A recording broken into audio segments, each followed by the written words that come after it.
My name is Paul Nelson. I run the Cascadia Poetics Lab, founded in 1993.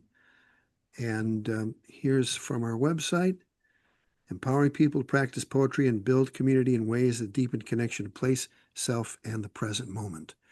There are very few poets in our tradition, our ancestor poets in our lineage, who are as perfect as what we're talking about as Robert Duncan. So we are thrilled as all get out to be able to present Michael Bohn's class here. This is upcoming, the Cascadia Poetry Festival #9. Here's the schedule. It's October 10th through the 12th here in beautiful Rainier Beach. And workshops like ekphrasis, writing inspired by visual art, Brenda Cardenas, writing poetry, A Narrow Path to the Interior, Katie Sarazale, poetry as interventionist event, a workshop at Kubota Garden, a workshop at Dead Horse Canyon, investigative poetry by Sharon Thiessen. That's at least 2 Canadians that'll be here. Yeah, Will Sharon. Ashley and Matt Treese. So that's CascadiaPoeticsLab.org is the website, and you can find the workshop or the festival information from there. These workshops help us keep doing what we do. So online workshops, Cascadia Poetry Festival, the Poetry Postcard Fest, and events here in the Rainier Beach neighborhood, which will be upping in 2026. When you're not speaking, if you'd be so kind as to mute, is good etiquette to do that. We are recording. I intend to put these workshops online as soon as possible afterwards. And I'm going to introduce Michael. He's a poet, scholar, and fiction writer. His many publications include HD, a bibliography, 1905 to 1990, Dislocations in Crystal, Into the World of the Dead, and 22 Skidoo subtractions, as well as this book, which we're here to learn all about. So with that said, please give Michael, our host, the cyber applause. I was going to say cyber clap. It's okay. It sounded dirty, so I didn't want to say that. It reminds me of a joke about a bar full of deaf people. Do you know that joke? And never mind. It's probably in bad taste. Probably best to skip them. I just have a feeling, and I'm not one to have much of a filter, but we're off and running. I'm always putting my foot in it. Well, welcome everyone to this. I'm honored that you are actually here. I've never done anything like this before. And the last time that I was in front of a group of people talking about books was about 9 years ago. So bear with me. I'm a little shaky. I don't know. I'd like to know a bit more about who you are. So I don't know how do we do that? Well, I would recommend that we just go around the circle, ask people to do a quick 20, 30-second introduction. And I always like to know who people are, where they're from, and Yeah. why they're taking the class, what they hope to get out of it, something like that. So why don't we start with Lauren and go to Boyd and then Cass. Lauren. Okay. Okay, hi everyone. I'm Lauren. I'm in Comox on Vancouver Island. Um, I am here because HD was when I was a young first year university student. Somehow I found HD's work and it just lit a fire in me. I'm so excited to be here and deepen my knowledge and understanding of her work. Fantastic. Boyd, Cass, and then Lowell.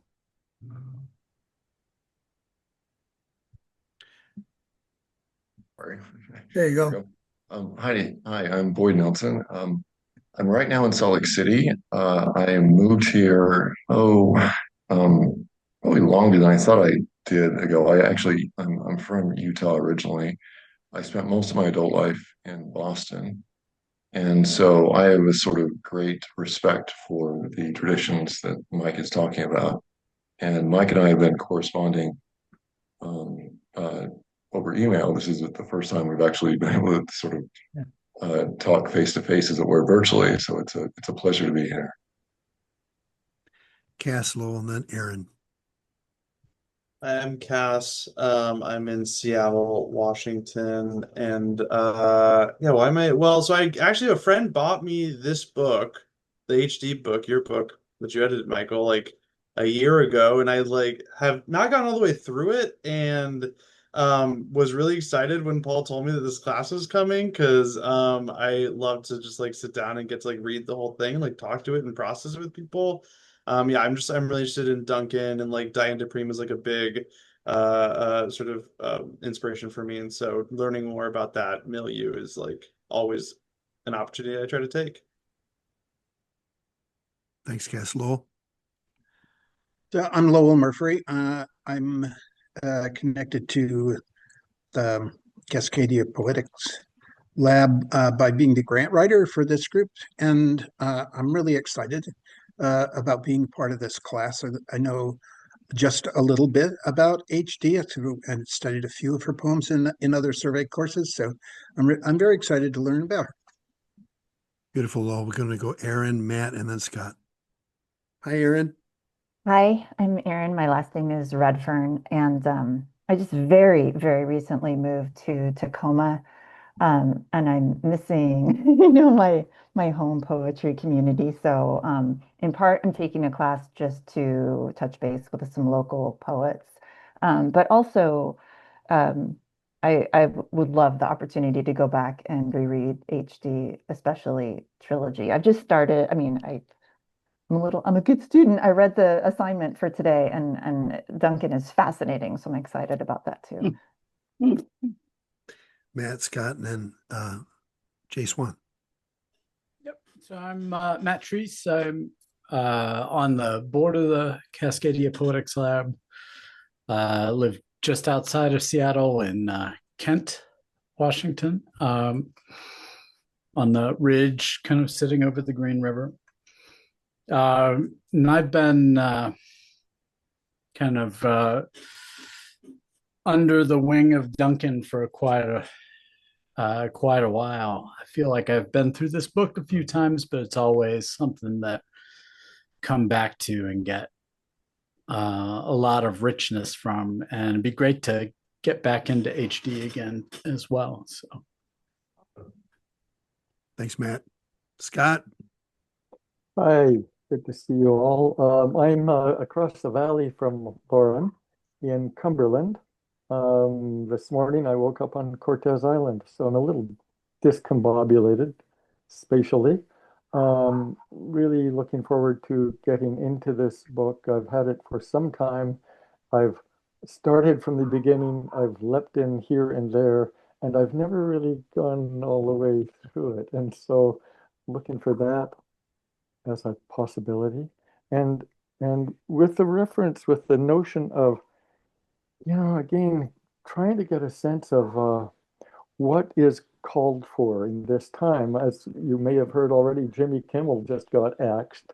We are in such desperate times, and to see how do we situate ourselves. So I'm excited to be here. We'll be here. Thank you. Fantastic, Scott. Scott and Lauren are part of a group, Rain Shadow Poetics Lab Society, in the Comox Valley, halfway up on Vancouver Island. And they had their first successful festival back in August and are planning other events in the future, and a beautiful literary community that I'm really proud to be connected to. And I keep telling my mom, Plan B is move to Canada.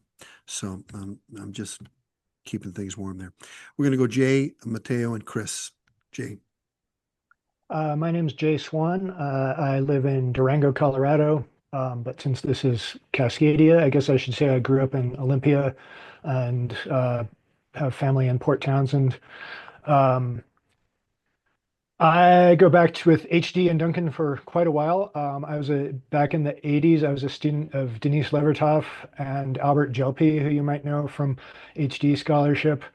And my college advisor knew Duncan as well, and turned me on to the HD book. And I remember running around trying to find all the fragments and little journals and stuff.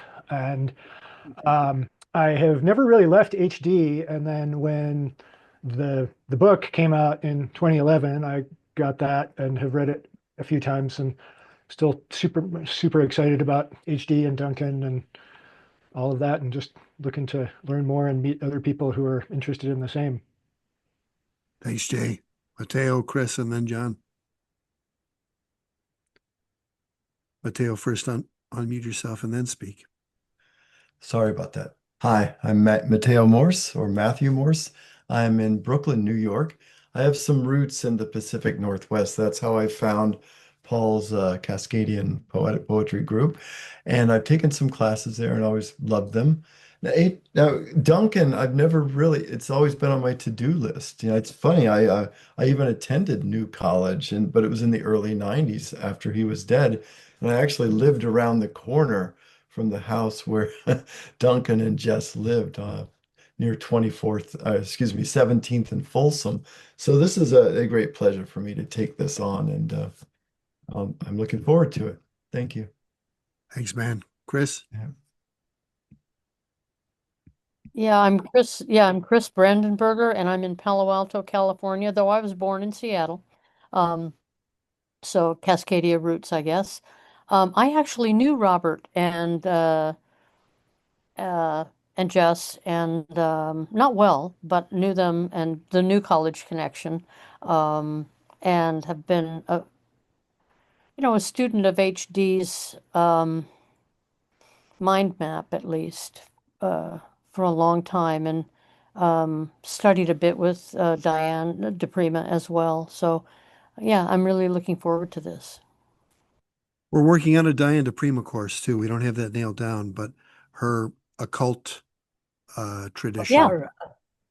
Yeah. Yeah.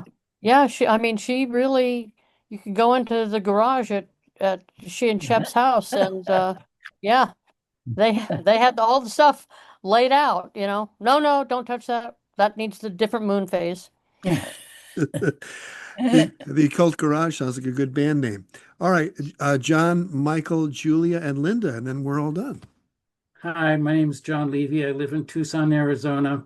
I moved to Seattle from 72 to 73 because a friend of mine, J.K. Osborne, was starting a poetry magazine called Madrona and made me one of the two associate editors.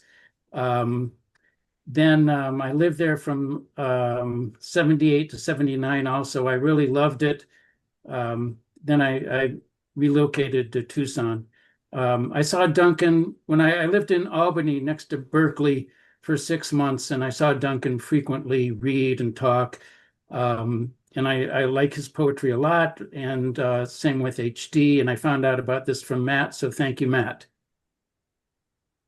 Fantastic. Michael, then Julia, then Linda. Hi, everyone. I'm Michael. I'm in Hamilton, Ontario. I'm originally from Vancouver, Canada, so I've got a connection to Cascadia. I'm really looking forward to working through these two fantastic poets, HD and Duncan, both, integral figures in the history of English-speaking poetry. So great to be working through it in a group setting like this. Yeah, I'm looking forward to it. Thanks, Michael. Julia. Hi, I'm Julia Connor. I'm in Sacramento, California. I was a student of Duncan's and Diane's from 81 to about 87. They changed my life and remain mentors to me. I studied HD with both of them, poetically with Robert and occultly with Diane. And I met Michael a number of years ago, and I am so thrilled to have an opportunity to re-enter this material. I'm familiar with the book, but the book is a sea, and it has depths that are just about as unfathomable and really shouldn't be entered into alone. I think it takes a community of poetic types to go there. So I'm so happy to be here. I have absolutely no connection to the Northwest except that I got a artist residency at Centrum a number of years ago and stayed for 6 months. Fantastic, Julia. Really beautiful. Julie and I actually met in 1986 at the anniversary of the HT's birth. There was a conference in Orono, Maine. That's where we met. Fantastic. We've got one more participant who hasn't yet introduced themselves. Linda, welcome. Hi, I'm Linda Melnack, and I'm in South Seattle. And I don't know a lot about HD or Robert Duncan. And so I'm really looking forward to this class. I've already, done the assignment and got a little taste of what's to come. And so I'm just really looking forward to learning. So thanks to be here. What a rich class this is. What experience there is in this room. I had no idea when I started it. I was just like, get an email out, make sure everybody knows, and then here we are. What beauty. I'm really honored and humbled to be part of this and delighted that we're doing this. So, Michael, it's all yours. Well, I was going to say my name is Michael Boughn, and I was introduced to both HT and Robert Duncan by Robin Blazer when I stumbled into his course on Charles Olson, actually, in 1968 at Simon Fraser University,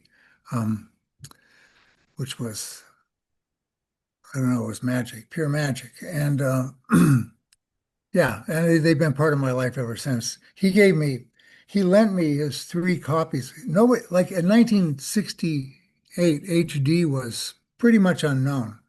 Like she had disappeared from the literary map mostly because she was removed from the, there's a famous anthology, the Great Poets of Britain and America or whatever it was. It came out every year, and she had been represented by her small imagist poems from the beginning of this thing. And then she published the War Trilogy, and she was ridiculed by the literary powers that be, and dropped from the anthology. So by 1968, she was unknown, basically.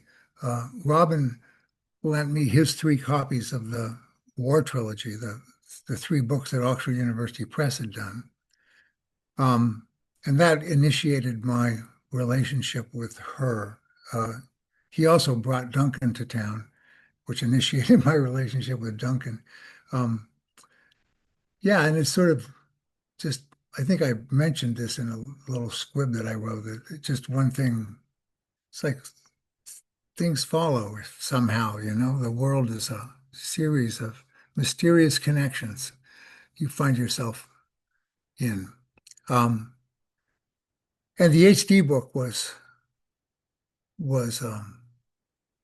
it's a long story, and I won't tell you about the whole story, but yeah, it was great. To be able to go through Duncan's manuscripts over a period of a year with a friend, Victor Coleman. I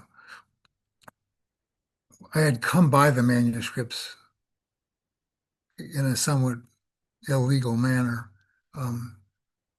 A, a friend and I were working in the poetry collection at UB, and she was making photocopies of all of Duncan's work, and for herself.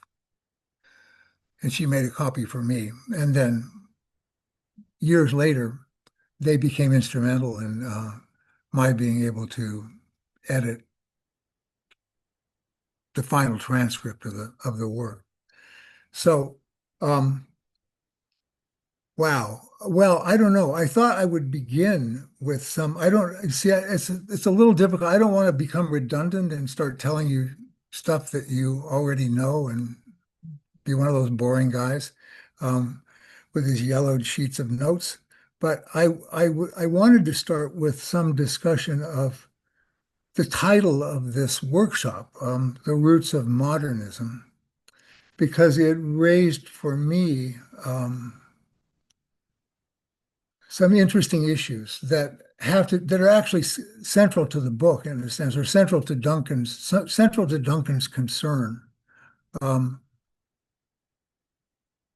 They're both sort of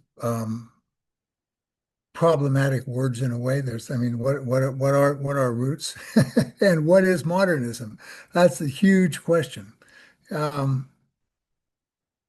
Duncan, let me start by saying that it's not this book, among other things, Duncan stages the opening of this book in a way that is very provocative.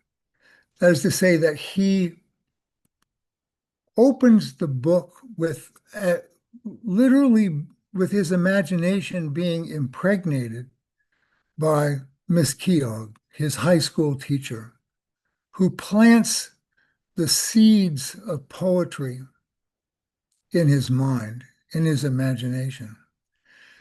And then he is actually birthed into poetry by two young women who act as midwives to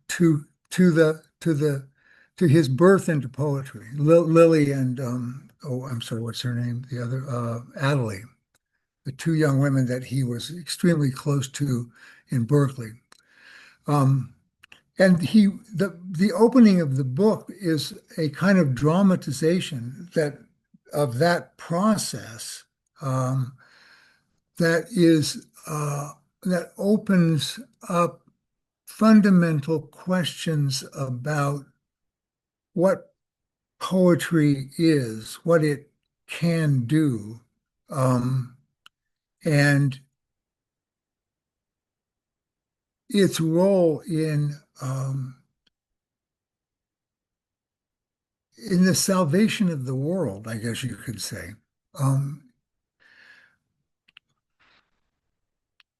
And it's all tied up with the question of modernity and modernism.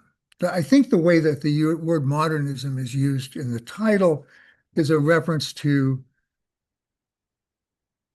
the literary movement, the artistic movement, the movement in writing and art and sculpture and so on, and music that took place from about 1900 to 1925, more or less. Those 25 years saw an extraordinary transformation of art.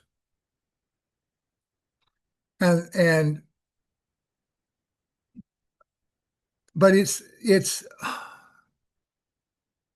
word is used by various people in different ways. I was looking up different definitions of modernity and modernism before this, and various people, depending on who you're reading, will define modernity as something that begins in the 18th century, and modernism as an adherence to industrialism. Duncan, I think, sees modernity as a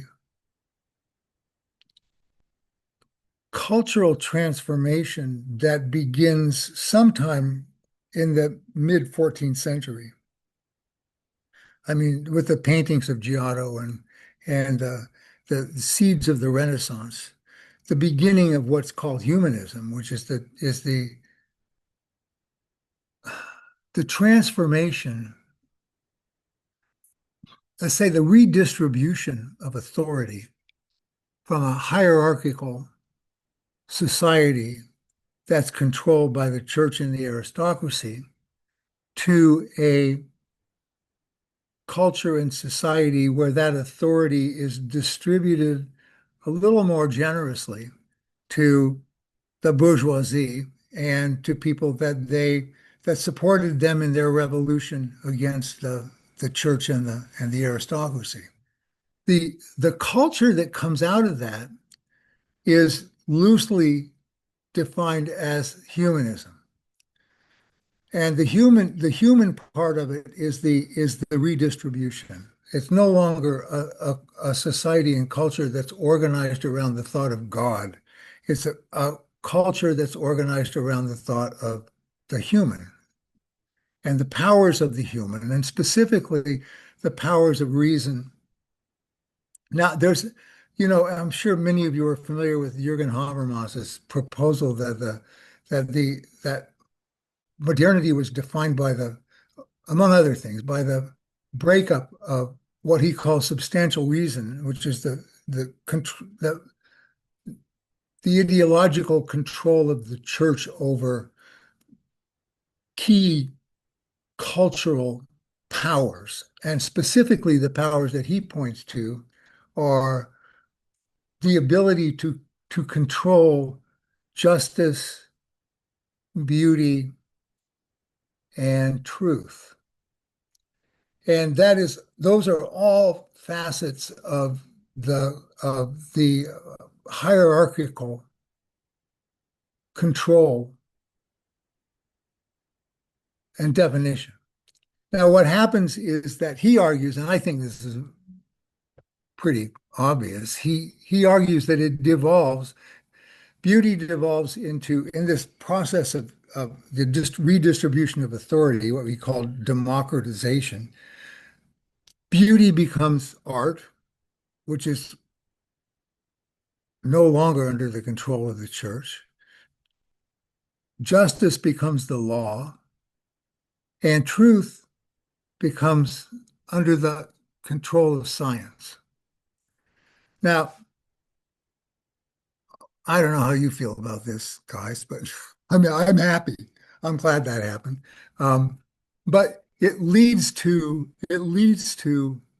a condition, a cultural condition that is not really very healthy, I guess would be the word. It's a condition in which we find ourselves now, and we're right in the middle of this crisis, right? I mean, half of the motivation behind what's happening to Jimmy Kimmel has to do with the fact that the culture has been deprived of any kind of common spiritual connection. There's no longer a defining relationship to the sacred or the divine that characterizes people's relationships with each other. We have freedom from authority. Well, we did before the last election, but we have freedom from authoritarian, dictation, but we don't have the kind of shared meaning that leads to like a profound, meaningful relationship to existence. And so, I mean, my thinking has been that part of the reason that's very much at the root of why we are in an age where there is no truth any longer. There's just continual generation of one conspiracy theory after another, is because at the root of that is a hunger for meaning, a hunger for a kind of shared meaning that is no longer provided by the culture as a whole. So people find it for themselves. And the result is what we're in the midst of, which is a kind of chaotic splintering and tribal organization around fictions, lies that are generated as a way to unite people for whatever reason they want to be united. It's a state that at the beginning of the 20th century was becoming acute in the minds of a lot of artists and poets and philosophers who were addressed to what was happening in the world. And I mean, I've just recently been reading about something called traditionalism, which arose in France in like just before the war, the First World War, uh, begun by a guy named René Guénon, Guenon, who was deeply, deeply concerned about the loss of a common spiritual language and a common spiritual practice that organized people's daily lives around something beyond the material. He ended up, he went to Catholicism first, but it wasn't enough for him because you had the Sunday thing and then you had the rest of the week. He wanted a spiritual, disciplined awareness that was every minute of every day, as presumably it was in the Middle Ages at some point. I mean, who knows? But that's the idea. And he ended up in Egypt in a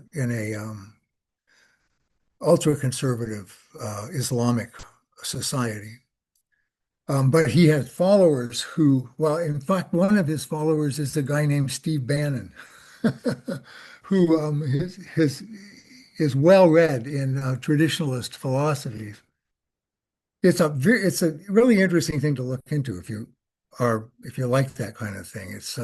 It's way more part of the world right now than I think most of us realize. The way in which it is infiltrated. And it's a problem that was recognized generally by artists at the turn of the century, like at the turn of the 20th century, going into the period before the war. There was a deep sense of, well, Eliot's Wasteland was one expression of that, right? The notion of the complete loss of spiritual meaning and the deadness that flowed from that. Eliot's answer was to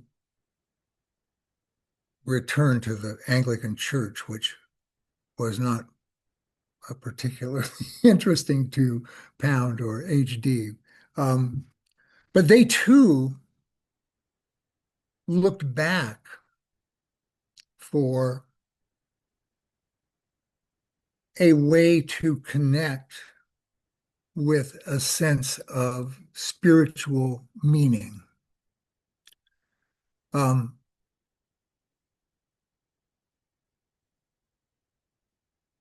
When Duncan talks about the experience of hearing Miss Keogh read Heat to him in the classroom in high school, it's an experience of the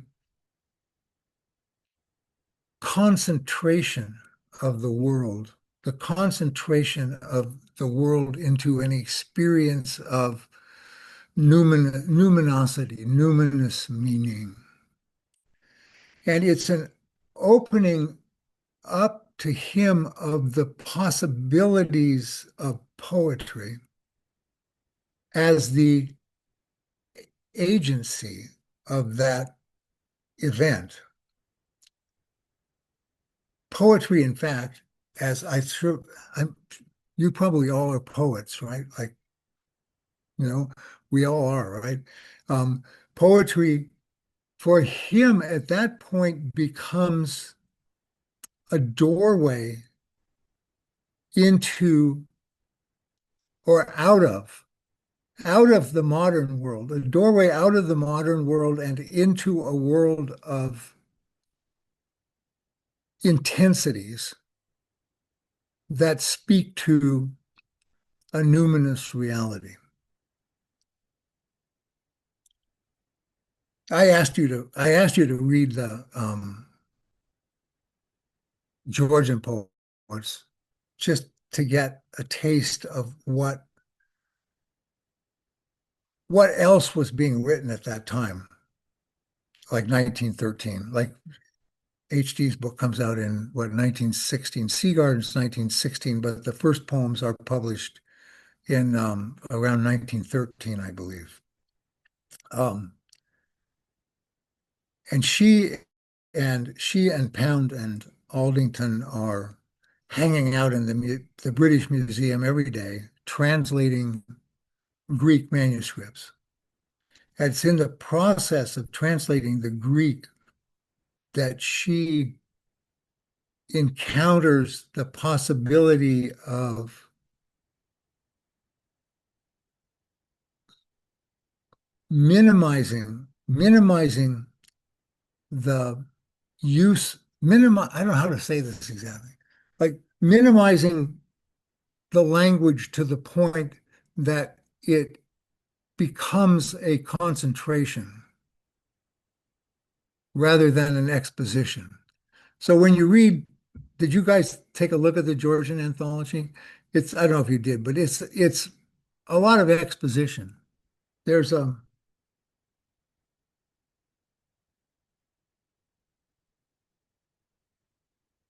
this is Lascelles Abercrombie. I love Lascelles Abercrombie was the secretary to Winston Churchill when Winston Churchill was the Minister of War in about, I don't know, this would be in 1913, that whole period there. And he was a famous poet. And Pound challenged him to a duel because he said he was writing really bad poetry and he needed to be shot. And Lascelles Abercrombie came back and accepted the invitation to the duel, but said that the weapons would be unsold poetry books.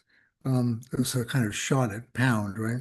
Listen to this. This is like considered really, really good poetry. All round the knoll on days of quieter air, secrets are being told. And if the trees speak out, let them make uproar loud as drums. 'Tis secret still, shouted instead of whispered.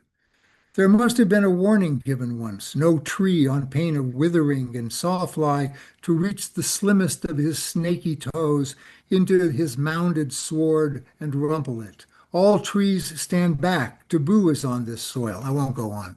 You get the idea. It's descriptive and uh, it's like Swinburnian without the Swinburnian spirit, it's just kind of like it just kind of goes. It's like, I mean, I find Amy Lowell to be another example of the same kind of not what's the word I'm looking for?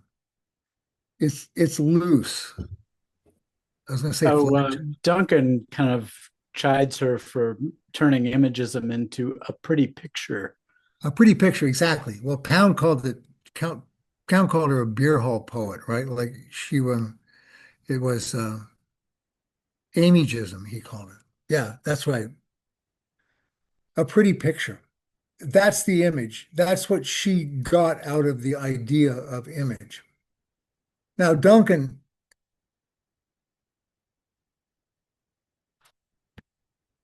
takes us into a history of image that is rooted in the fact, I think you could say that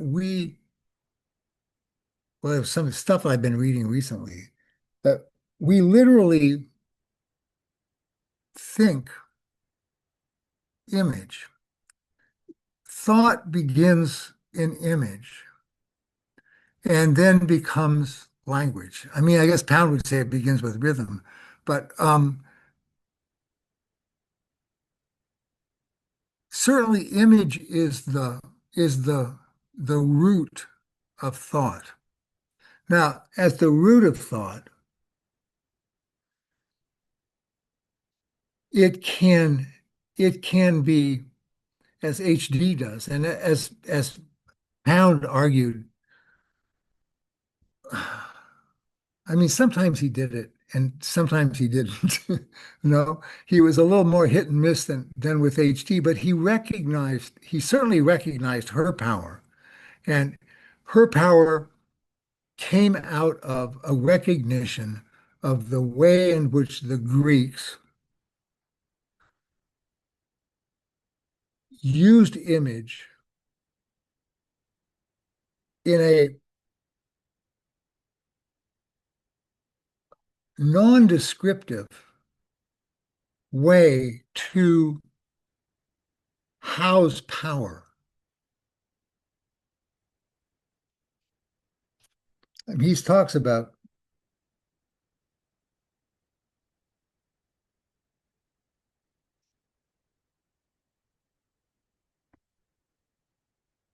sorry, I'm just looking at my notes here. That power comes from elsewhere. Now she talks about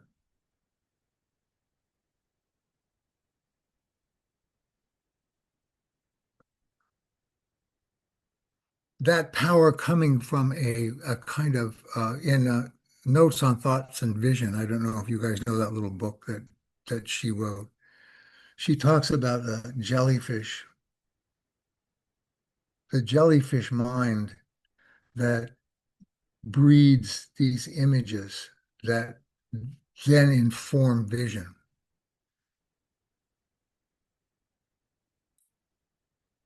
It's an experience of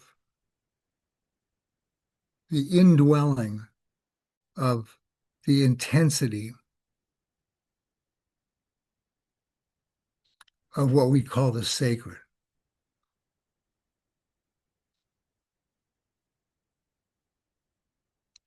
So that was a kind of there was a kind of broad response to the crisis, the spiritual crisis, the loss of a sense of meaning that was aggravated, of course, by the war, which devastated Europe. But it was an attempt, it was a response to that crisis that each of us has the ability to touch and channel and articulate energies that continue to exist at a level that's no longer acknowledged or realized by the culture of modernity. So the origins of modernism, the roots of modernism, that's we're getting into some really, complicated and deep deep sources of meaning that are not personal, that are available to poetry and art, other art as well. So there's a little note down there from Cass. Yeah, well, yes, it's the same time, isn't it? Um, it's a general concern. And Duncan finds himself at a moment in the history of American poetry in 1970, whatever.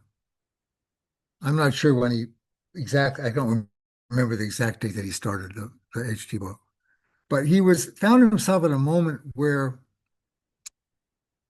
the advances that had been made by the new American poetry, what's called the new American poetry, which you're all familiar with, had been curtailed by the rise of a new poetic movement that was a kind of cross between new American poetry and the new left. And it was proposing that poetry could be composed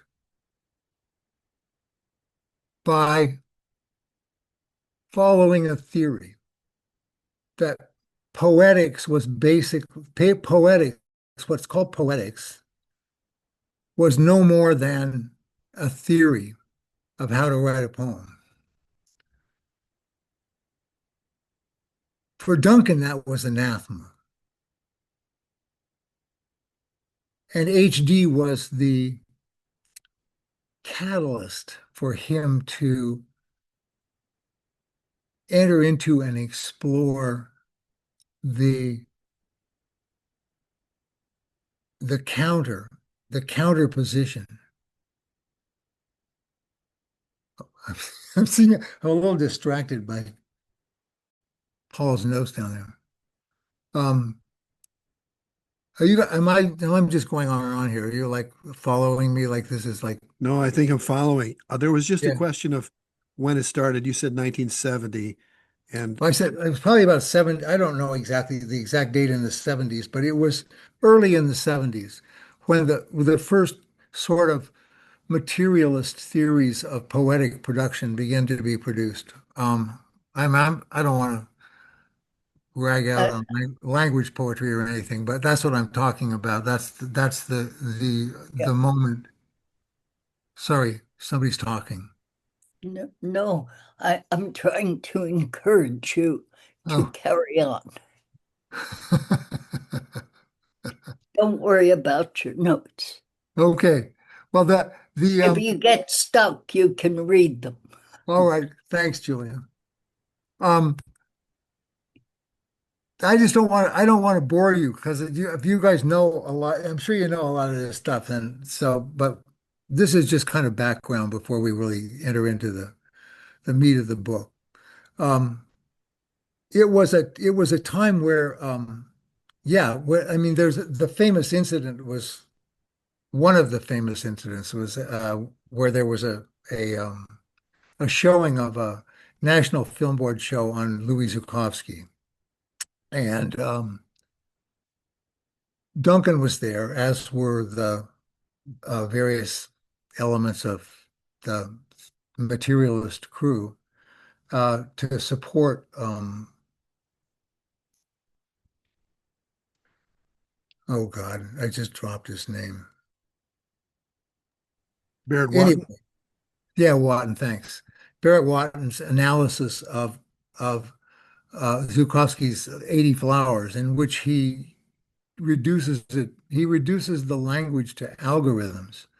And Duncan was like outraged and literally took the microphone out of his hand, which then became this big scandal. And Watton was like, what a brute Robert Duncan is, and for years and years and years, until the tape finally got released.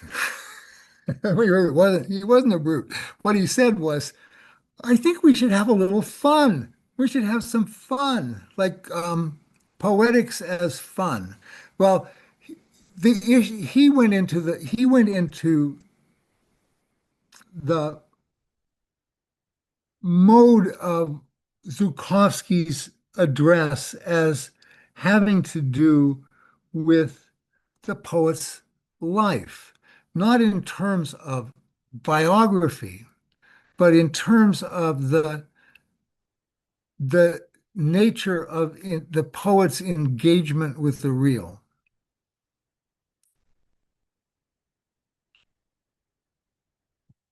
So the question was, and this is also the 70s was also the time where the whole US academic scene, which is notoriously flighty and given to bouts of enthusiasm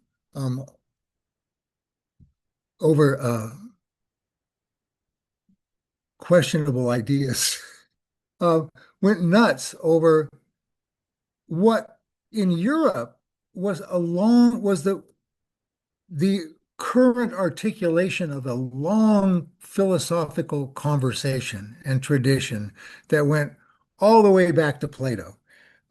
So when Derrida's writing his philosophical texts, he's writing in a context that is commenting on and dealing with issues that have been batted around by philosophers for thousands of years and arguing for a particular way of understanding how our current condition is different and calls for a different articulation and a different response.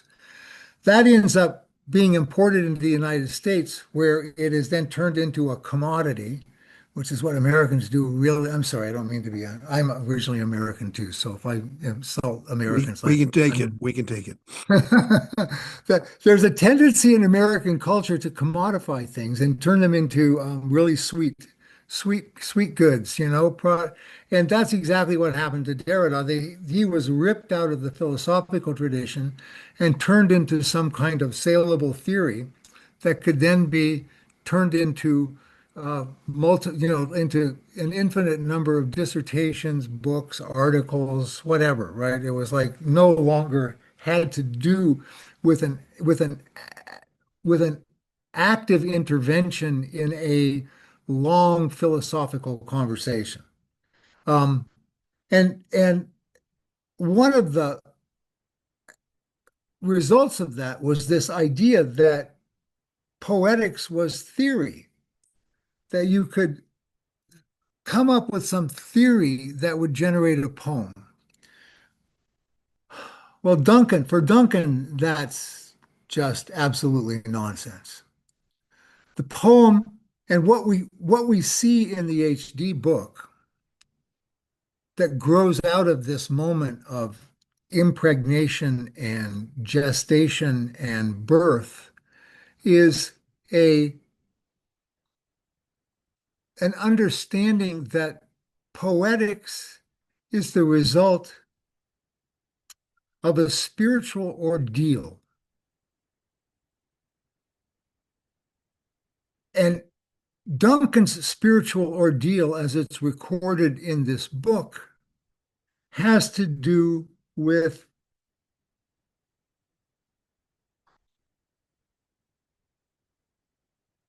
delving deeply into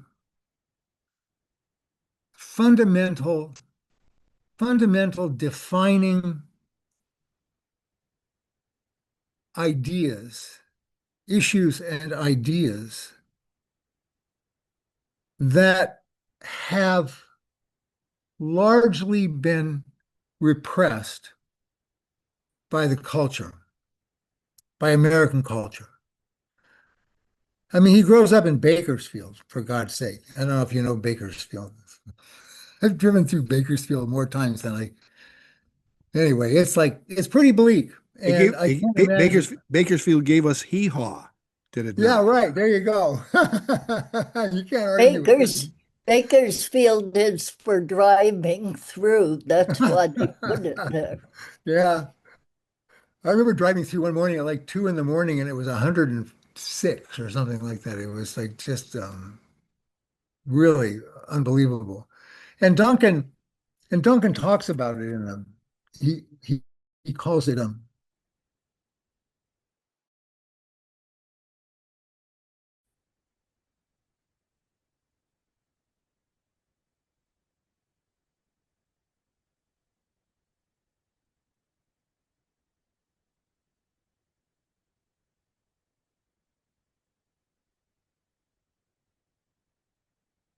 I've done a control F and you use the phrase stultifying bourgeois superficialities of Bakersfield.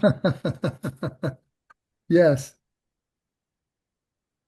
Yeah. Michael, there's a section from page 36 through, well, Yeah. at least 37, where he talks about Mesquiog usually teaching out of the playbook of the normal teacher, preparing their students for what they need to know Yeah. to join the machine and be successful.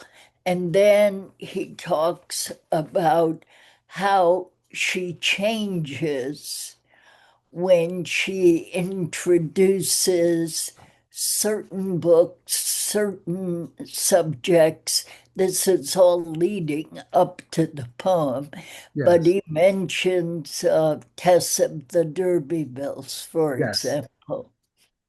Yes, Michael, exactly. I have that queued up if you want me to share screen. Okay, sure. So we have I went down to page 37 where it says, but there were times when Miss Keogh all but confided that the way of reading required by our project was not only tedious, but wronged what we read.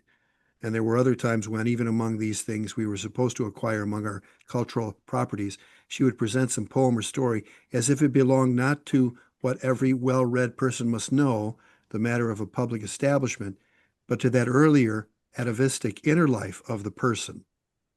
Scott's Ivanhoe and Thackeray's Vanity Fair would be essential to our picture of English culture and society, but Emily Bronte's Wuthering Heights or Thomas Hardy's Tess of the D'Urbervilles were of a different order. Yeah. The whole confidence of tone and of her speaking was of an other order when she came back to these works that she took as revelations of a life back of cultural or society, of a life she wanted us to find. Yep. Yes. Yeah. And what he says that I find striking is that at that moment,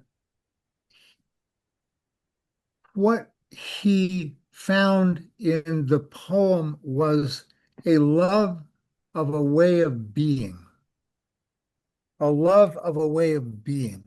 So I'm trying to find a way to get back to the thinking of poetics as a almost a somatic transformation, that there's a way in which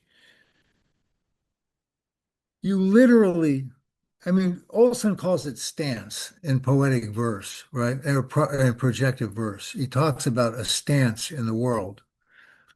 Um, we're actually, I'm involved right now with some other people producing the 75th anniversary edition of projective verse. So, because this is the 75th anniversary this year. Um, And it's, I mean, they're thinking, Duncan's thinking and Olson's thinking are so close I mean, they come at it from different directions and their vocabularies are different, but they have the same sense of having to actually struggle and transform in order to enter into the orders of the poem. that it's a, as he says, it's a way of being, and to enter that way of being is an ordeal. And that's what the HD book is. I would argue it's the record of that ordeal. He before he had a fairly substantial list of publications before he wrote the HD book. I mean, he never published it, right? It's just the individual essays. But after he wrote it, that's when he wrote his great works, the Roots and Branches and off the Meadow book. Sorry, I'm The Opening of the Field the Opening of the Field. and Thank you. bending the Yeah. bow. I had to quit teaching because I would be standing in front of my class and I'd be going, okay, what's the name of that guy? He walked around Dublin. He was like, he wrote a book about, it's like, at some point you have to stop. Okay. Yeah, and the students are shouting, Joyce, Joyce. Yeah. Yeah, and then the two groundwork books that culminated in his life. I mean, this magnificent work all came out of his transformative engagement with the HD book. And in fact, what we'll find as we proceed is that in the two halves of the book,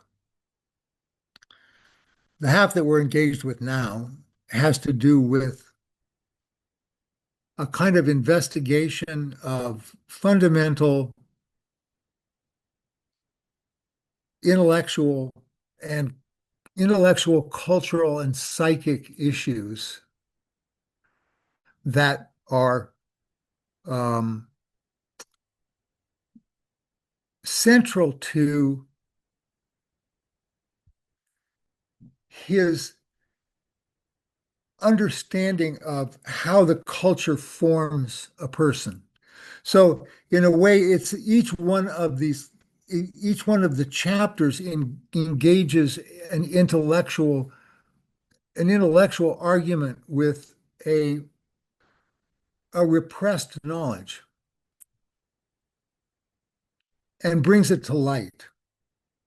So he deals with Eros as in chapter 3, and he deals with the occult, the scandal of the occult.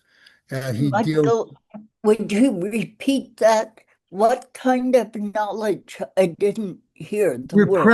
Repressed knowledge, Julie. Repressed. Yeah. Got it. Thank you. So in Bakersfield, Eros does not fare well in Bakersfield. You could say there's a poem there, I think. And the occult is either sensationalized or scandalized, or repressed. There's no conversation about what the content of those ideas are that are called occult. And no knowledge of the traditions and histories that are behind them. It's got to do with, it's got to do with Calvinism and the horror of Calvinism if you get right down to it. I spent many years living in Toronto, and God, Toronto was like Calvinist capital of North America for literally up until the 50s. They ruled here with a kind of iron rule that was horrendous. They actually, even as late as I recall in the 1970s, when the Jamaicans first started immigrating to Toronto in large numbers, they opened, like all immigrants do, they opened up food shops, right? And they started selling what they call beef patties, which are delicious, like spiced meat wrapped up in a kind of half moon dough and deep fried. And the city council in Toronto banned the use of the word beef patty because they weren't like hamburgers. It was like, seriously, that's like iron rule, you know? I mean, in living memory, they would have orange parades and every year and these big, huge orange parades, and they would like, beat up Catholics and stuff on the street. Like it was like a sort of tradition. That culture of, and now we see it, God, like I listen to Stephen Miller and I hear the voice of John Calvin, echoing through the ages. Like it's terrifying. The rigidity and the judgmentalism and the the hatred that is masked as some kind of thinking. Um, anyway, that's Duncan's bête noire. Um, is that mode of thinking. And what he does in the first part of the HD book is excavate those ideas.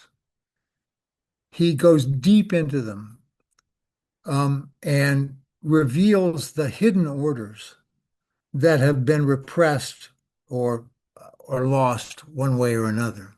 Then in the second part of the book, he puts the knowledge that he has gained from those explorations into practice by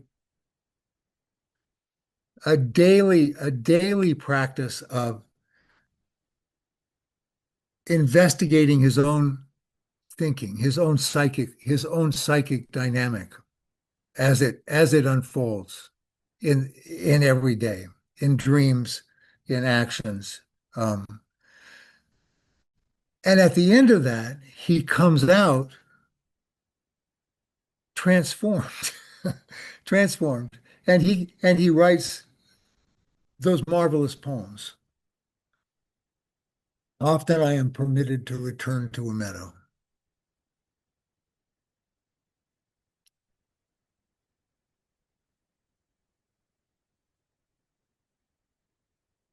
So I don't know. Anybody want to say anything?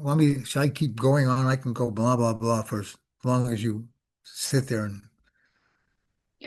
I would love to hear that full poem or more of that poem that you just quoted from, or any poem of oh, Duncan's. yeah. I don't I don't have that. I have it. I Okay. might have I it. have I did want to show you this. I wanted to show you this. Can you see that?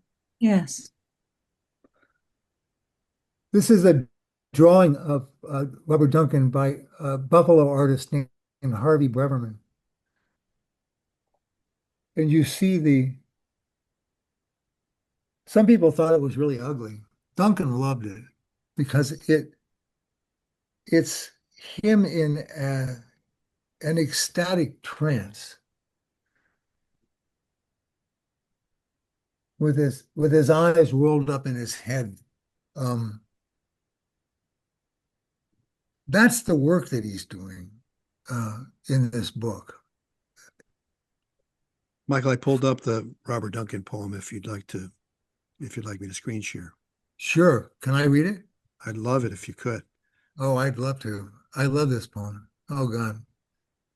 Often I am permitted to return to a meadow, as if it were a scene made up by my mind that is not mine, but is a made place that is mine. It is so near to the heart, an eternal pasture folded in all thought, so that there is a hall therein that is a made place, created by light, wherefrom the shadows that are forms fall. Wherefrom fall all architectures I say are likenesses of the first beloved, whose flowers are flames lit to the lady. She it is, queen under the hill, whose hosts are a disturbance of words within words, that is a field folded. It is only a dream of the grass blowing east against the source of the sun in an hour before the sun's going down, whose secret we see in a children's game of ring around of roses told. Often I am permitted to return to a meadow as if it were a given property of the mind that certain bounds hold against chaos, that is a place of first permission, everlasting omen of what is. Isn't that beautiful? Are people familiar with, is everyone familiar with this poem? Like it's It just brought me to tears. Beautiful. Thank it you is for beautiful. reading. Yeah. Yeah. And yeah, yeah, I did want to read an HD poem while we're, I mean, people talked Yeah. about studying HD. I mean, the book, one of the things that Duncan does in the book is, oh, there it is. What, how did you know? Um, one of the things that Duncan does in the book, well, let me read this poem. Let me put the poem back up, Paul, and then Okay. I'll come back. This is the opening. If you've looked at the book, this is the opening poem of H.G.'s Sea Garden. Rose, harsh rose, marred and with stint of petals, meager flower, thin, sparse of leaf, more precious than a wet rose, single on a stem, you are caught in the drift. Stunted with small leaf, you are flung on the sand, you are lifted in the crisp sand that drives in the wind. Can the spice rose drip such acrid fragrance hardened in a leaf? Now that's amazing. You know, that's a beautiful poem. Like they all had their rose poems, right? Um, Pound had his rose in the steel in the Metro station. you know the poem where he talks about the rose that appears when you hold a magnet under steel filings. Oh, yeah. That was his rose, and Williams had a rose, Yeah. Yeah. and this is HD's rose. And this rose, it's exactly the opposite of what we heard in LaSalle's Abercrombie. It's it's the narrowing down, the crystallizing, the boiling down to the very gist of meaning itself. That's what she meant by image, what Pound meant by image. Not a picture, but a vehicle of intense meaning.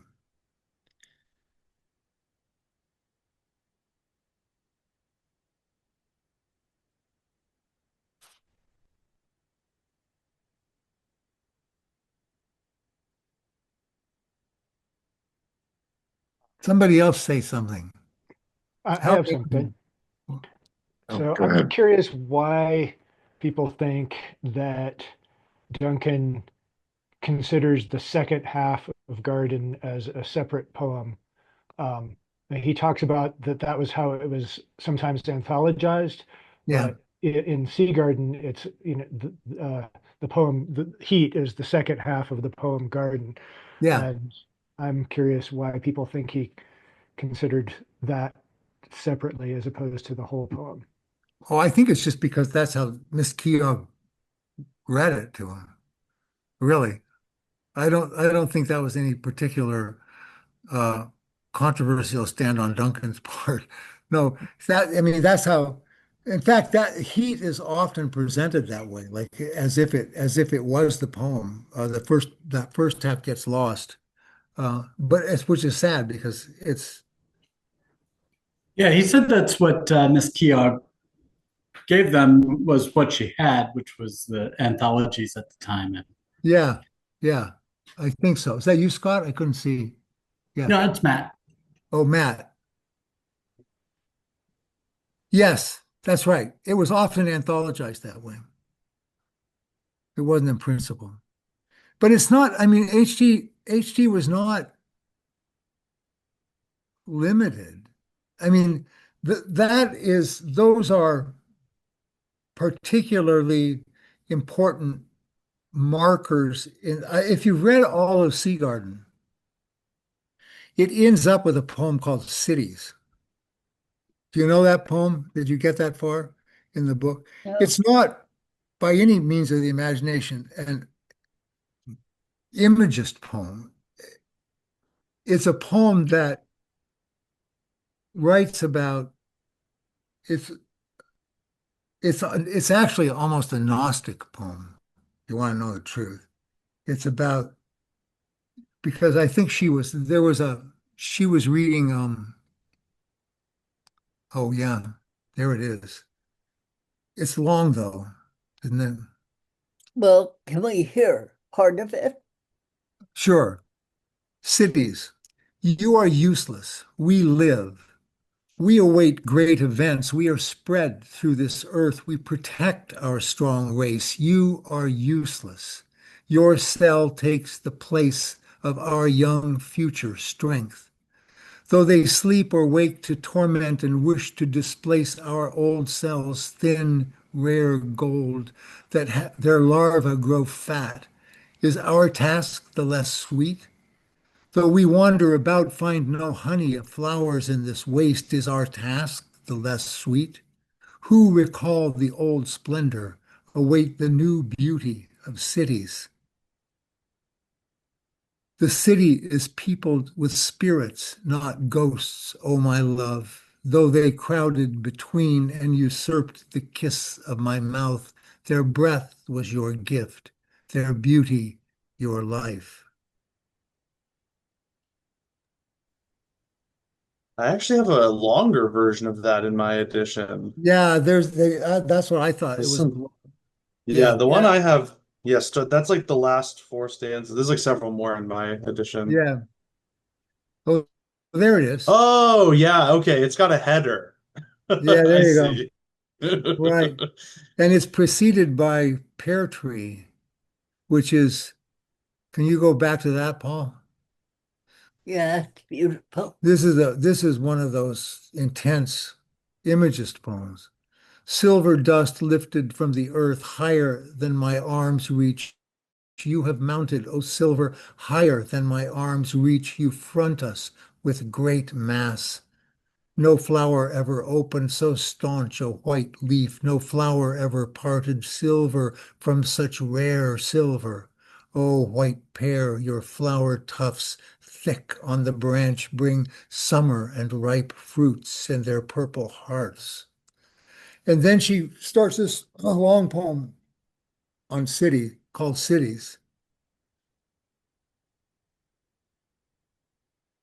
I'm not going to read the whole thing, but can we believe by an effort, comfort our hearts? It is not waste all this, not placed here in disgust, street after street, each patterned alike, no grace to lighten a single house of the hundred crowded into one garden space. Man, and listen, I It's just my went, neighborhood. yeah, I'm in the midst of a major life transition. Like we sold our house of 26 years in the downtown Toronto. And we're doing two things. We're moving into a smaller space in the city, like a condo, and we have a cottage on Georgian Bay, right on the shore of Georgian Bay, which is quite beautiful. And we're renovating that and winterizing it, and we're going to move up to Georgian Bay. And I've been spending a lot of time up here, get preparing for this work that's going to be happening. And I am like so in this moment, where one day I just got back from the city. I had to go to the city for to help my wife actually unload a bunch of boxes and stuff that were still. I've been clearing everything out of the cottage into a container. But my dog and I, Case, go for a walk, long walk every morning. We go out for an hour, hour and a half, and just walk. And it's it's beautiful. I don't know what to say. I end up at the government dock every morning, having a toke, sitting on the bench at the end of the government dock, staring out at the bay, which just goes forever and ever. Um, and then the next day I'm in the city, and my friend joked. He sent me an email. He said, "Oh man, you've gone from the Bay to Bay Street." Yeah, because I sent him a photograph of the view from the balcony at this condo, and it's gorgeous. I mean, it's in its way, right? It's the city. But it's the vibe is so different. It's like so incredibly different, and this is it, street after street, each patterned alike, no grace to lighten a single house of the hundred crowded into one garden space. Crowded, can we believe not in utter disgust, in ironical play? But the maker of cities grew faint with the beauty of temple and space before temple, arch upon perfect arch of pillars and corridors that led out to strange courtyards and porches where sunlight stamped hyacinth shadows black on the pavement. Well, man, that's that's like I've been to that place, but they're all in Europe, right? or somewhere like they're all in Italy, or Paris or wherever, but it's not here. And it's here. It's this she's talking about here. She's talking about North America. That the makers of cities grew faint with the splendor of palaces, paused while the incense flowers from the incense trees dropped on the marble walk, thought anew, fashioned this, street after street alike. Yeah. For alas, he had crowded the city so full that men could not grasp beauty. Beauty was over them, through them, about them, no crevice unpacked with the honey, rare, measureless.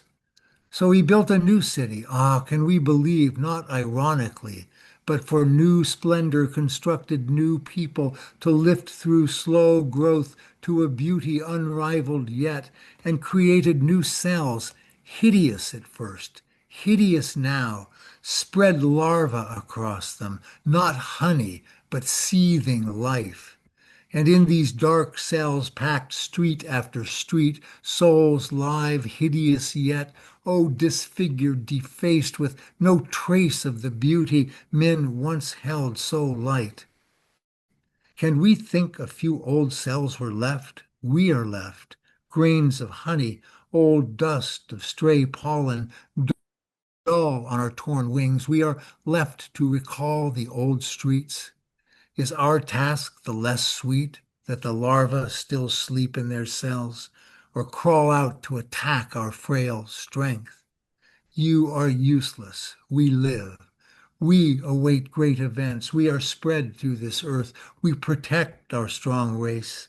You are useless. Your cell takes the place of our young future strength. Though they sleep or wake to torment and wish to displace our old cells, thin, rare gold, that our larvae grow fat, is our task the less sweet? Though we wander about, find no honey of flower in this waste, is our task the less sweet? Call the old splendor, await the new beauty of cities. That's a pretty bleak poem in a lot of ways. I mean, it's defiant and it's It's tough. tough, yeah. Reminds But me of some of the later Blake. Yeah, He moves to the non-rhyming. yeah, Okay. yeah, for sure. Well, it's the same. it's coming from the same place, isn't it?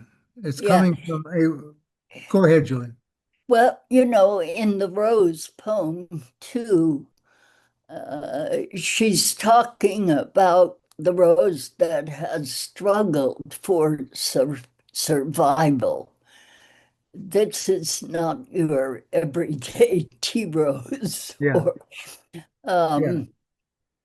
and I mean, we'll see it all the way through her work in the war poems of the trilogy. Maybe it hits its zenith. I don't know, but the way she is able to um, capture the power of those images of war-torn buildings and all the rest stripped down. They are so stripped down.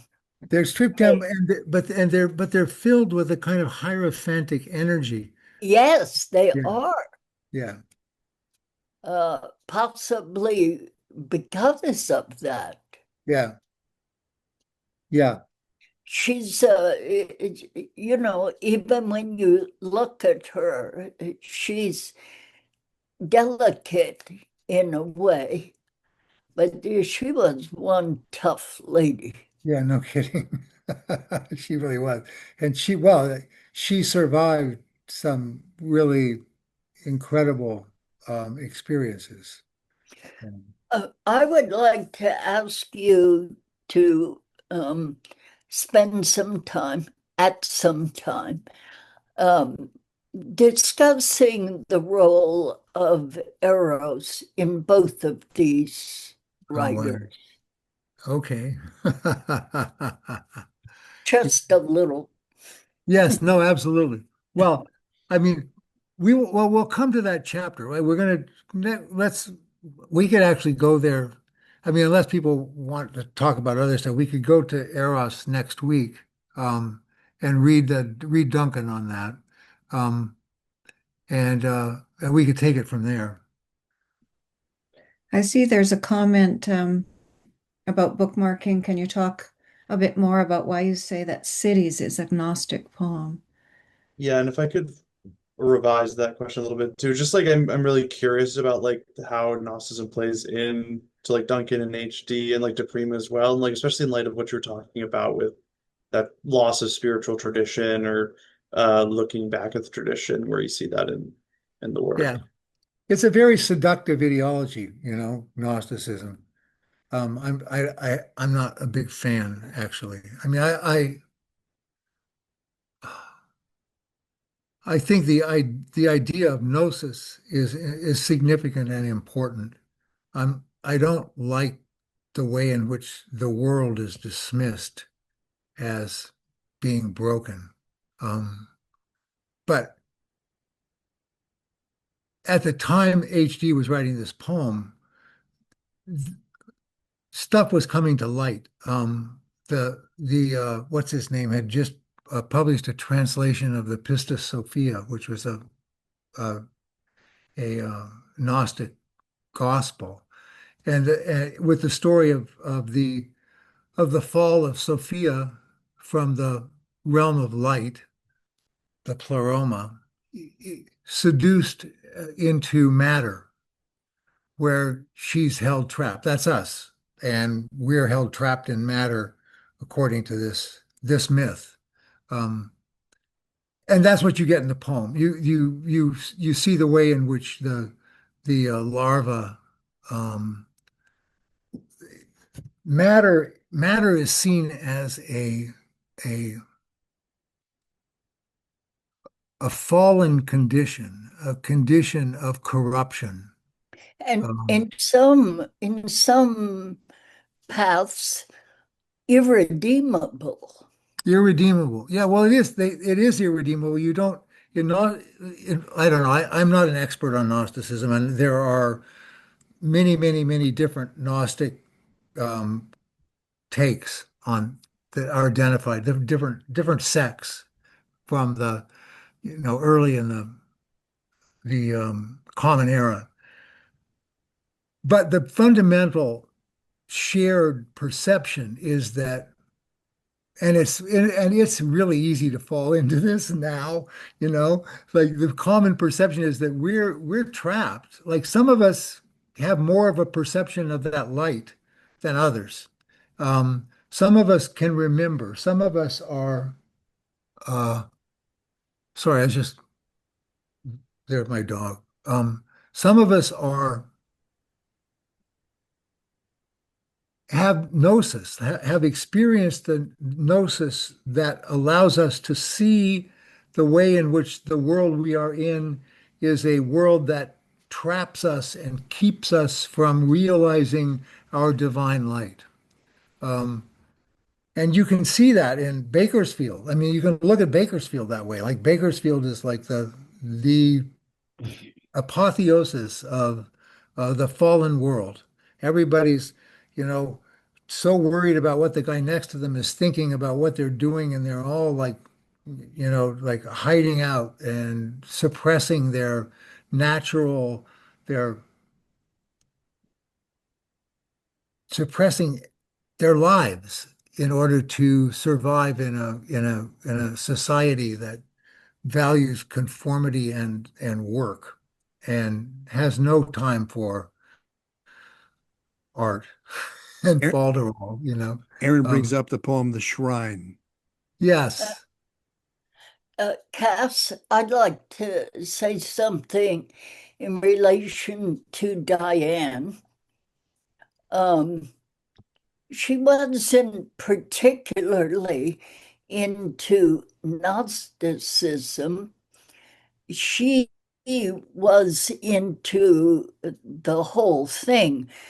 She taught a year-long class that I actually took twice because there was so much meat in it, called Hidden Religions. And it went all the way back to the Paleolithic and beyond, and followed humanity's need for a supreme being of one type or another, and how those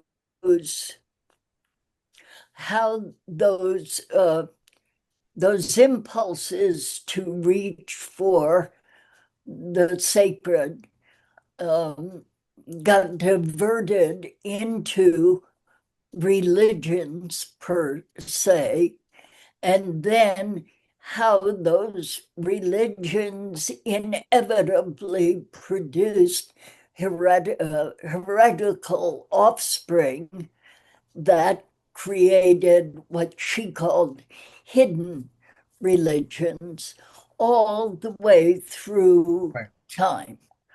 Yeah. Um, And HD and uh, H sorry.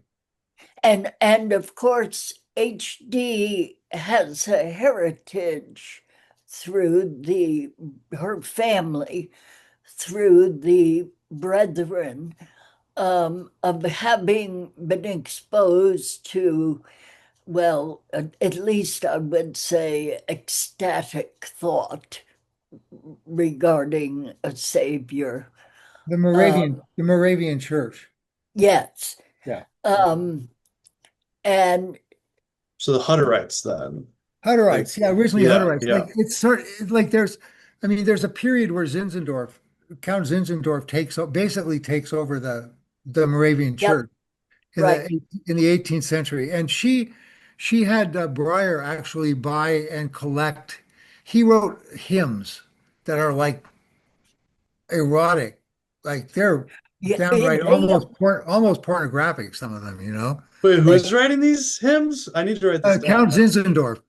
Count Count Zinzendorf. Zinzendorf. Okay. So Zinzendorf, this all takes place in Central Europe. Pennsylvania, Sorry? in Pennsylvania. No, before that. Oh, It takes Switzerland, isn't it? no, it's Central Europe. It's It's in Germany, like southern Germany, Germany. Bavaria, that area, Yeah, right? And right. the Herrenhut was an old settlement of the Moravian Church, which they were Hussites, and Mhm. Zinzendorf moves in, and like he's rules this land, and he discovers this.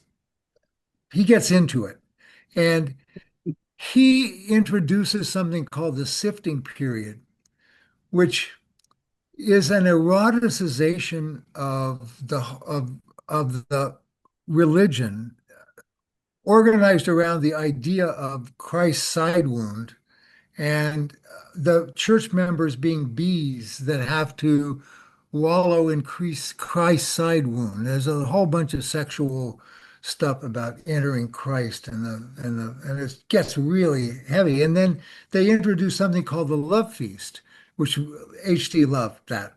Um, but if you want to follow through on this, she wrote a novel called The Mystery.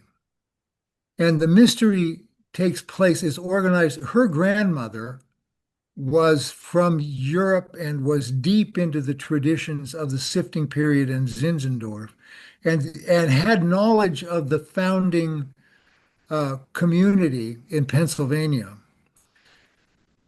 And she teases out she would sleep with her grandmother, and her grandmother would talk at night about what had happened in the olden days when the first Moravians came to Pennsylvania and met the indigenous people there. And the indigenous people were going to slaughter them. They had surrounded the village and they were about to like go in and just do away with these fuckers. And it turns out that the Moravians had a trombone orchestra that they played music every day as the sun went down. And it was just trombones. It was like from bass trombones to these little tiny soprano trombones. And when they started playing, the indigenous people were like, holy fuck, we can't mess with these people. These people are plugged into something heavy, you know?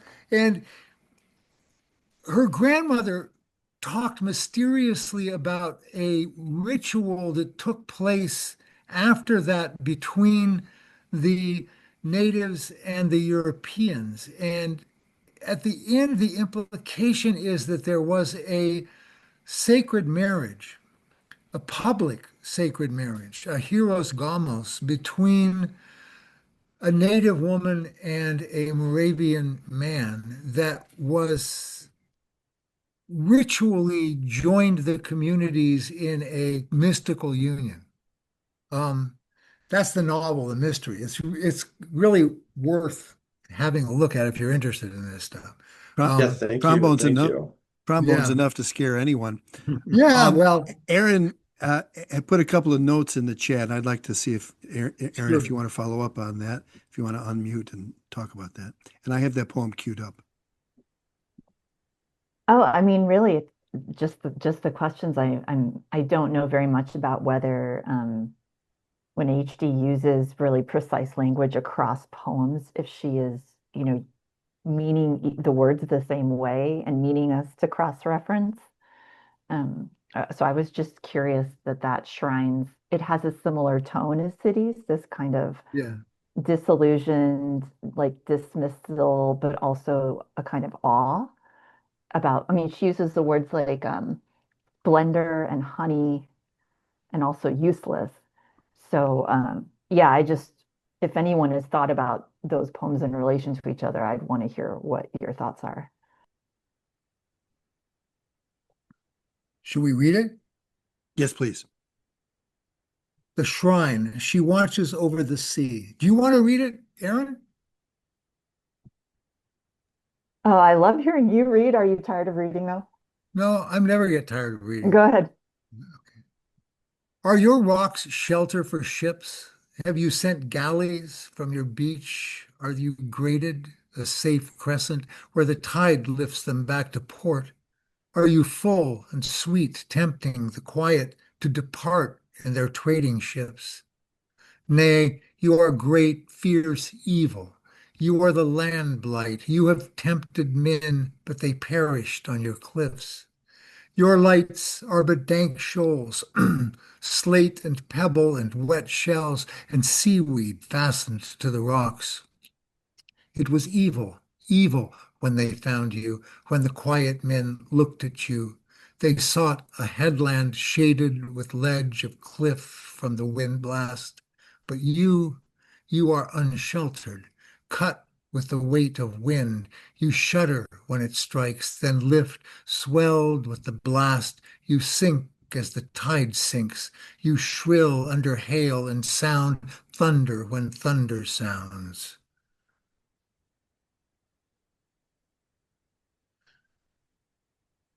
You are useless when the tides swirl, your boulders cut and wreck the staggering ships. You are useless, O grave, O beautiful, the landsmen tell it. I have heard you are useless, and the wind sounds with this, and the sea where rollers shot with blue cut under deeper blue. Oh, but stay tender, enchanted, where wavelengths cut you apart from all the rest. For we have found you. We watch the splendor of you. We thread throat on throat of Frisia for your shelf. You are not forgot, O plunder of lilies. Honey is not more sweet than the salt stretch of your beach. Stay, stay. But terror has caught us now. We passed the men in ships. We dared deeper than the fisher folk, and you strike us with terror, O bright shaft. Flame passes under us, and sparks that unknot the flesh, sorrow splitting bone from bone, splendor athwart our eyes, and rifts in the splendor, sparks and scattered light. Many warned of this. Men said, there are wrecks on the forebeach. Wind will beat your ship. There is no shelter in that headland. It is useless waste, that edge, that front of rock. Seagulls clang upon the breakers. None venture to that spot. But hail, as the tide slackens, as the wind beats out, we hail this shore. We sing to you, spirit between the headlands and the further rocks. Though oak beams split, though boats and seamen flounder, and the strait grind sand with sand, and cut boulders to sand and drift, your eyes have pardoned our faults. Your hands have touched us. You have leaned forward a little, and the waves can never thrust us back from the splendor of your ragged coast. Yeah, it's like that. It's the same. It's the difficulty of beauty, the difficulty, I mean, difficult beauty. Oh, what can I say? You know? Yes. We, I mean, I guess beauty is I mean, certainly these days, beauty is a troubled question. Um, what is beautiful? I mean, some people will say there is no such thing, which I think is a crock of shit, but you know, that's the materialist line these days. Well, it's not easy to write about, No, it's not easy to write for about, sure. and it's not easy to be in relation to in its intensities. You know, like she always goes for the place that's the most difficult to Intense. reach, the most dangerous, the most intense in its beauty. Where you have to risk, there's a risk to be part of it. And she's always risking herself. She always risks herself. You know, there's a famous story. She and Pound and Williams were friends at the University of Pennsylvania. I don't know if people know these stories. Um, it was a kind of ménage à trois, except that Williams was like the one on the outside, you know. And he never quite forgave her for that. But he writes in his autobiography, one day they all went to the beach in New Jersey, and it was like the winds came up and the surf was like crashing, and HD almost like in a trance, like just Yeah. ran into the surf and was about to be drowned. Like she was like knocked over and thrown around and about to be drowned. And Williams went in and dragged her out. But she had that attraction to the intensity of that emotional.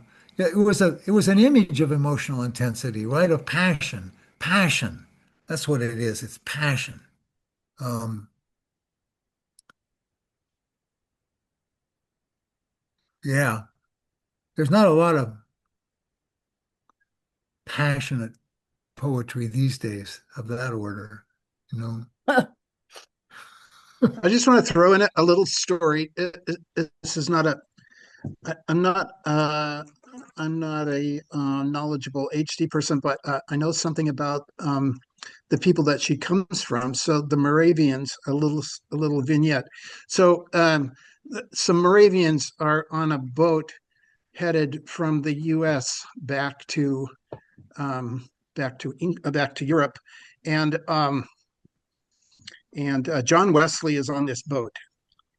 And I know this because I have a Wesleyan background, and it's one of my favorite stories about him. So he's on this boat, and the boat is absolutely about to be swamped, and this whole thing is going on with the sea that's crashing the boat, and the Moravians are sitting calmly on the deck, singing in the midst of the storm.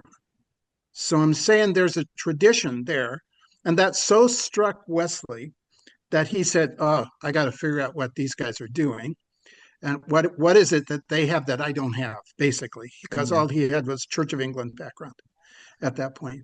So when they got to Europe, then he went to visit the Moravians, and out of that developed all Wesleyan spirituality that has to do with direct encounter of that intense kind that we're talking about. So Yeah. I just thought, there's a long heritage that she has that goes back to that. Yeah. Yeah.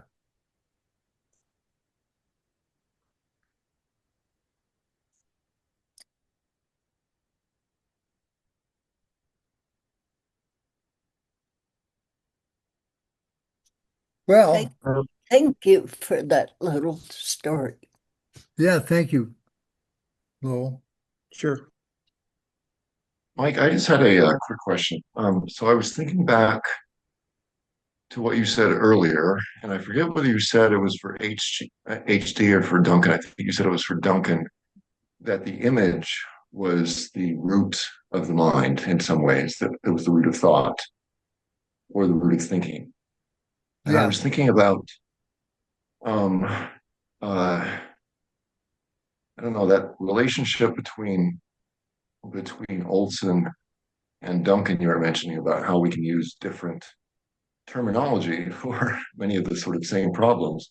I'm wondering whether or not you could talk more about that question of transformation for both of them, because let's say that one is born blind, right? Your image will not be the image of someone else, or let's say we're thinking in pounds terms. So the root of poetics might be rhythm, right? How does the color blue, for example, correspond to a certain rhythm?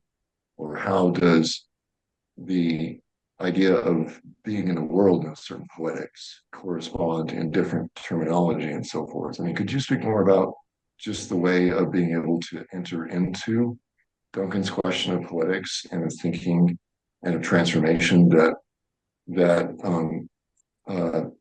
is, I don't know, translatable or mappable onto to different ways of thinking about this?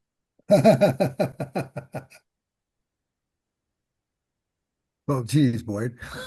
I don't know what to say. I mean, I've been reading a lot of James Hillman lately, and I mean, I don't know if you know Hillman. He's a Yeah. sorry. Oh, yes, sorry. I'm going to mute myself. Go ahead. Oh no, you don't have to do that. We can talk.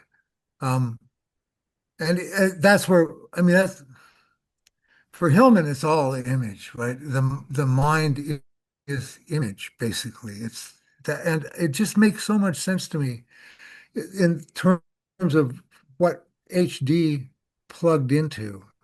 Um, now it's the, I mean, I'm not a Jungian. Well, I'm not even sure Hillman is. I mean, he certainly starts that way, but he manages to say something incredibly new and fresh whenever he says anything. It's like really remarkable reading that guy. Um, and the the notion of images as archetypes, I don't think I'm answering your question, but I'm wandering through the world of image. I mean, the Hillman said at one point that actually everything is its own archetype.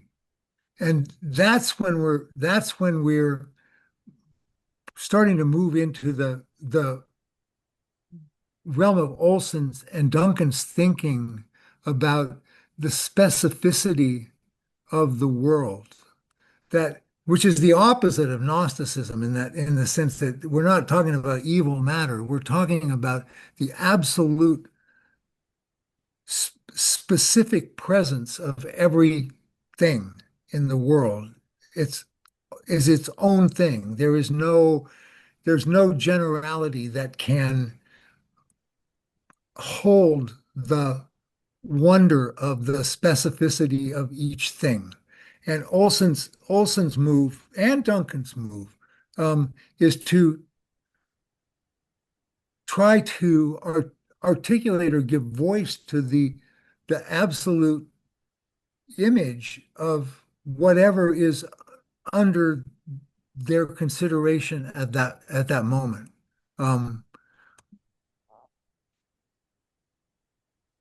You can, I don't know, I don't quite, I mean,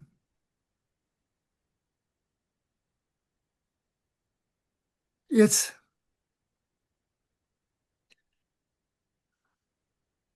it's absolute immanence of the sacred in the world, that that each thing is the image of its own numinous actuality. Um,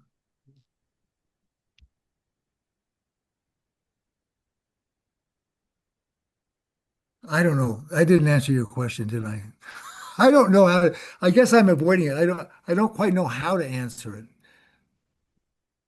Well, You, I wasn't searching for a particular answer, but thank you for mentioning it. I was just trying to think through different ways of imagining what an image might be, right? Something which is, as you said earlier, not just a pretty picture, but well, it's not, yeah, image. it's not, what is an Yeah. image? I mean, it's not a picture. It's not a picture. I mean, that's what Hillman would say. It's a, it's a kind of presence. It, a power. It's a power.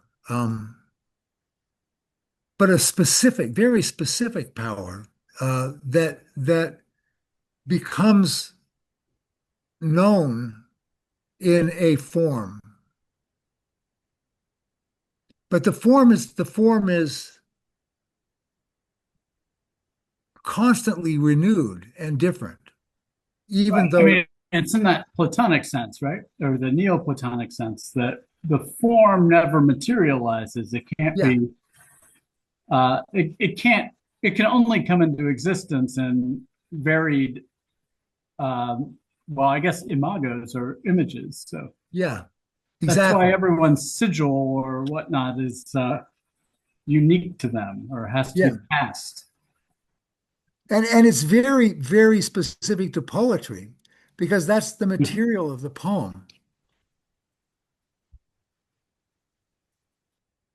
So there's a there's a notion in the study of myth and symbol, for instance, um, that the difference between something that's a sign, which is just an object that indicates something, and that which is a symbol, which is in the thing itself that you see, the concrete thing, there there is the life of whatever it is that's being symbolized.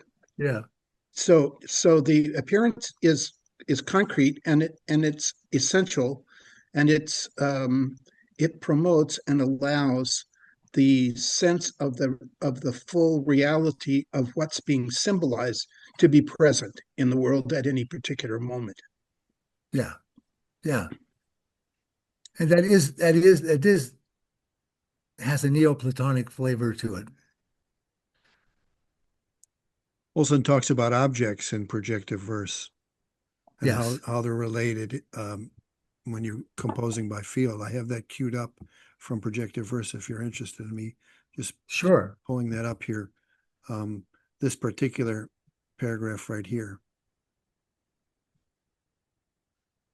It comes to this, the whole aspect of the newer problems. We now enter actually the large area of the whole poem into the field, if you like, where all the syllables and all the lines must be managed in their relations to each other. It is a matter, finally, of objects, what they are inside a poem, how they got there, and once there, how they are to be used.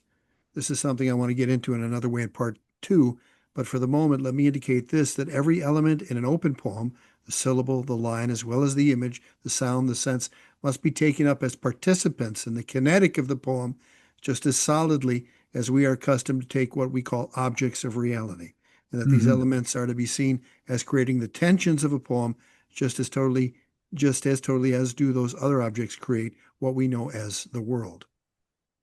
Yeah. And he goes on from That's there. it. Yeah. Yeah, I mean, Spicer uses the metaphor of the furniture in the room that the Right. spooks can play with or Move around. arrange in different ways. Yeah. And the furniture is the stuff of you. Michael, we're 3 minutes left in our 2 hours. I'm wondering if anyone has a question they're thinking about now, because often it's lost between sessions. Obviously, they can email you in that thread where you email They everybody. can. Anybody can email me. Yes. So, and just to be on the safe side, if you'd put your email address in the chat, that'd be awesome. Is there anyone who has a last thought that they're kind of thinking about this week's content that or the conversation that we had tonight that they want to get into? I'm going to edit this. I'll just slap a little logo on the front and back of this and upload it to YouTube. I'll let you all know when that's available. In fact, I'll probably just put links to it on the page, the main page for this workshop. So they'll be housed there, and I'll do that as soon as possible. I can't begin to tell you how potent this material is, how grateful Yes. I am to be part of this conversation, and how intelligent and focused all the participants' participation is. I'm just, I knew we'd be doing it. We talked about doing this workshop for a long time, but now it's here, and it's kind of stunning how important it is for me to be here and to be able to help bring this work into the world. And Michael, your depth of knowledge is stunning. It's just No, stunning. really. I thank you all actually for your support. This is like, it's a field, and we're all in the field together, and that's what works. Yeah. This is all the bullshit that's going on out there. We have to keep this up. We have to make these spaces where this work happens. It's just really important. We can't give it up. We don't have to use trombones either. There's nothing wrong with. Hey, my son plays trombone. Come on. We won't hold it against him. Okay. All right. Well, we're going to wrap it. Thank you. Okay. Thank you, Michael. Really great. Thank you all very much. We'll see you next week. Yeah, read chapter 3. We'll do chapter 3. It's Eros, and it's really good stuff. It's really good stuff. Lots to talk about. Michael.